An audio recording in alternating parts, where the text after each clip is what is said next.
Զգացվում է, այս մաքսիմալ խառնված, հուզված վիճակ է մոտդ, ինչ ա եղել։ Հա, որովհետև չգիտեմ ինչ անեմ, ես սենց բան չէի սպասում։ Համ վախեցած եմ, համ լարված եմ, չեմ կարող բացատրեմ ինչ եմ զգում։ Ես հիմա քեզ կբացատրեմ, դու երևի հասկացել ես, որ առանց ինձ չես կարող ապրել։ Ու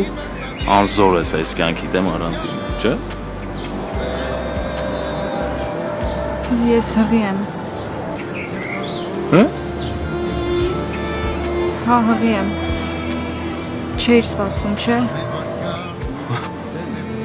Ոնց պետք է սպասեի, կյանք այդպես բան լսեի քեզնից։ Հա, հիմա ինչ պիտի անեմ ես։ Պիտի ունենամ այս երեխուն։ Դու դեբիլ ես, բա ինչ պետք է անես, պետք է ունենաս։ Ուղղակի ես վստահ չեմ, որ ուզում եմ միայնակ մայր լինեմ։ Աղջիկ, հիմա տեքստերը անի գլխիցդ ինչ միայնակ։ Բա ես։ Դե դու շատ զբաղված ես մաշաներով։ Արա ուզում եմ Մաշա լինի, ուզում եմ Քսյուշա լինի, ինձ չի հետաքրքրում, իմ կնկանից ու երեխուցս կարևոր բան կա իմ համար։ Որոշ լավ բան ասիր, հա։ Ախ ես աղջիկ։